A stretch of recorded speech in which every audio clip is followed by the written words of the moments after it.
Hello and welcome to this review of the Razer Blade 2018.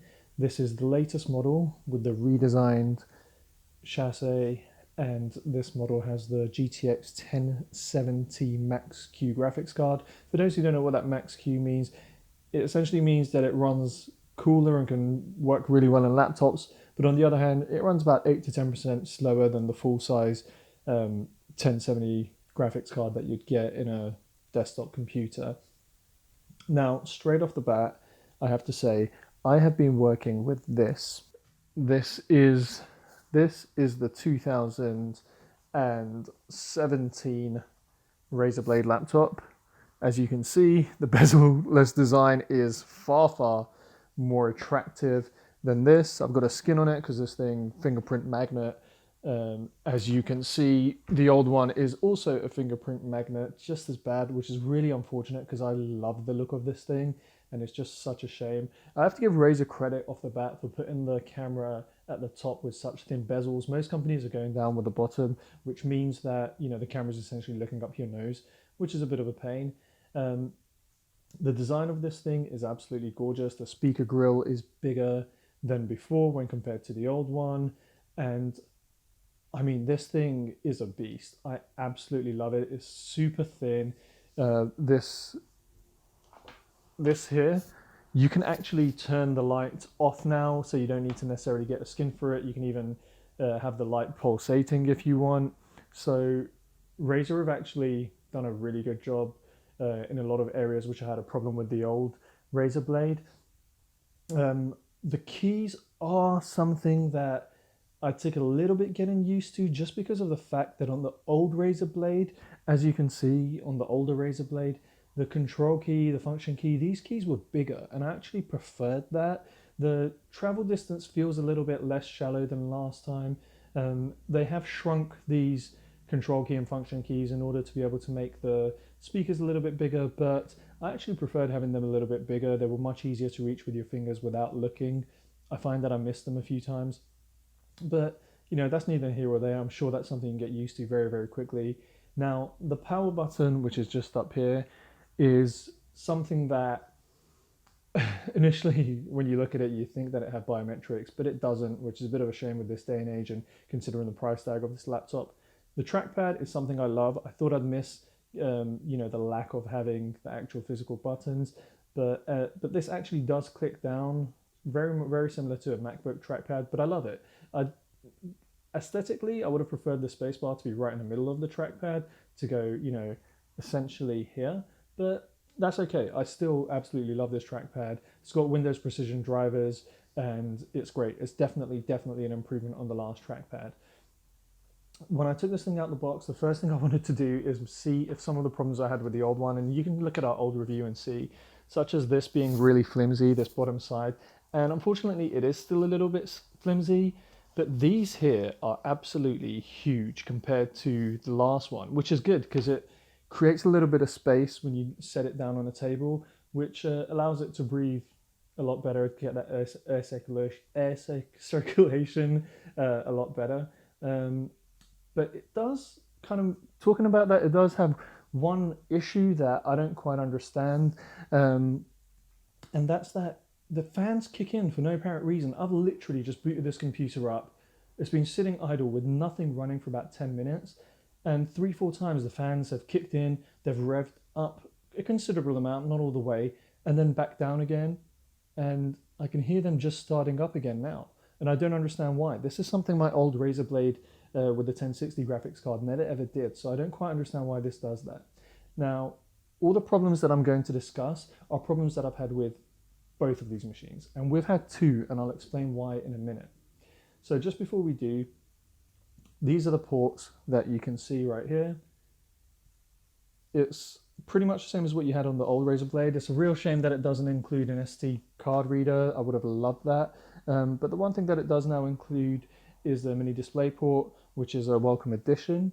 The only other thing really is this is now a proprietary port. And I liked on the old Razer Blade, if it was sitting on the table and you had it coming down the side like this, all you had to do is flip it over if you wanted to just put the cable around the back of this. Whereas with this Razer Blade, you can't really do that because it's really thick, and in order to, you have to unplug it and twist it around. And unfortunately, if you have it facing this particular direction, you won't be able to plug anything into the side of the USB ports, which is a real shame because it's just an annoying thing. But again, it's something that you'll get used to. Now, this model is the one with the 1070 graphics card. You can get it with a 1060. Why you'd want to do that, I don't particularly know, since the price difference isn't that great. We've got the 1080p screen with 144 megahertz refresh rate, and let's just go and show you on Far Cry 5 the difference that this actually makes. So let's go ahead and compare the Razer Blade 2017 with the GTX 1060, which is what we're looking at now. And we've got it set on medium settings, and as you can see, when you turn the screen, there's obvious screen tear. And this is just on medium settings. If we go to options and we try and actually change the video settings, we will let's just go ahead into the video settings, and we run high. Sorry, if we put it down to normal, you'll see that we get the same issue. But if we put it on ultra, I mean, it's unplayable. Just moving around is really laggy and slow, and it's just it won't work. Like, it will be pointless playing a game like that. Now, if we go back into the audio video options and we put it down to normal, you'll see that even on normal we get this screen tearing when you turn the camera quickly left to right, and it's very, very noticeable. And you notice it in pretty much any game when you do this, and it's a real shame because it's a 1060 graphics card is hardly something that's not considered a very good graphics card. Even on low settings, you can see you get screen tearing. Now, a lot of the screen tearing is also down to the fact that it's a 60 Hz screen, whereas the new Razer Blade is 144 Hz. But if we go ahead and go back into the video settings, and if we go to quality and we try to put it back onto normal, let's go ahead and just play a bit of the game. It is playable. Other than the screen tear, the detail and the quality on the old Razer Blade was fine. Again, it was really disappointing getting that screen tearing on a machine like that. But if you take a look at the new Razer Blade, and let's try and see, first of all, straight off the bat, you can see that the screen the color is different on the screen. It's pretty noticeably different. And one thing that I noticed when I booted up this game was just how much better the speakers are on the new Razer Blade compared to the old one. The speakers do get noticeably louder, which was a really pleasant surprise, because the speakers on the last one were probably the best speakers on a Windows machine. Is this They started buying up every phone from us. is the volume on the new Razer, Not long after that, they even had the fucking cops. Their own sovereign religious state. Built right here. and this Ain't no one coming to help us. is the volume on the old Razer. People don't want to believe groups like this exist. People are scared. Not only is the volume on the new Razer noticeably better, clearer, it also has the advantage of being a lot louder, and you can tell by the size of the speakers. I mean, they're far bigger. Now, if you can see, we're spinning around, there's actually no screen tearing at all on the new Razer. So if we go to video and we go back to quality settings, we're on ultra, we're on the highest setting. There's no screen tearing, and on the old Razer Blade on ultra, it was pointless playing it because it was so jittery and slow. But we've got great frame rate, there's no screen tearing, and we can actually play one of the most demanding games on the market right now on ultra. Now, fair enough, on the old Razer you could play it on normal, but in terms of being future proof, you definitely want to go with the newer Razer Blade. If you're a big gamer, we'll take a look and we'll do a comparison in a moment to see what the difference is for Premiere Pro. But just before we do, just take a look at the color difference on the screen. The colors seem, actually, I prefer the old Razer Blade in terms of the colors because they're a lot more punchier. I'm sure you can go into settings and mess about with this in order to get them to match, but out of the box, I prefer the old Razer Blade, to be honest with you. Now let's take a look at Adobe Premiere. Now taking a look at Adobe Premiere, what I've gone ahead and done is I've lined up two videos side by side. On the left you have the new Razer Blade, on the right hand side you have the older one. We've taken a 4K 1 minute video file, and what we're going to do is we're going to export it in 4K using Adobe Premiere. This is the latest edition in June 2018. And we want to see which one does it quicker. Now again, you can customize the screens on these, but out the box, I was there for this shoot, and if you take a look at the girl's top, which I actually happen to have near me, it's definitely more accurate color-wise on the older screen. Now, Adobe do claim that this has 100% sRGB, not the Adobe scale, which a lot of professionals go by. For that, you need to, for 100% of the Adobe scale color gamut, you need to go over to the 4K model, which isn't actually out yet. We will review it when it comes out. But let's take a look at the screen. So we've pressed export on both, and on the left you have the new Razer, which is ahead and is going to finish just about now, and that's done. Now on the right hand side is the older Razer with the 1060, and that's done now. So there's a 7 second difference between the two of them. Now an interesting thing is, if you boot up Adobe Premiere Pro, it actually starts quicker on the older i7 7th gen than it does on the i7 8th gen. So yeah, that was a little bit weird that it started up quicker on that. Now we come to the conclusion of the video. Is it worth getting this laptop, and do we recommend it? I mean, we mentioned throughout the review that we've had two Razer Blade 15 inches, two Razer 15 inches or 15.6, or two Razer 2018s, whatever they're calling it today.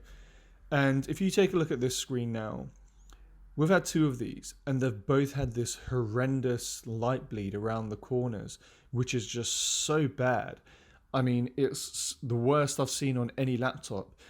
And right now, this is it next to a 2011, a 7-year-old laptop, a 7-year-old MacBook Pro, bottom of the range one.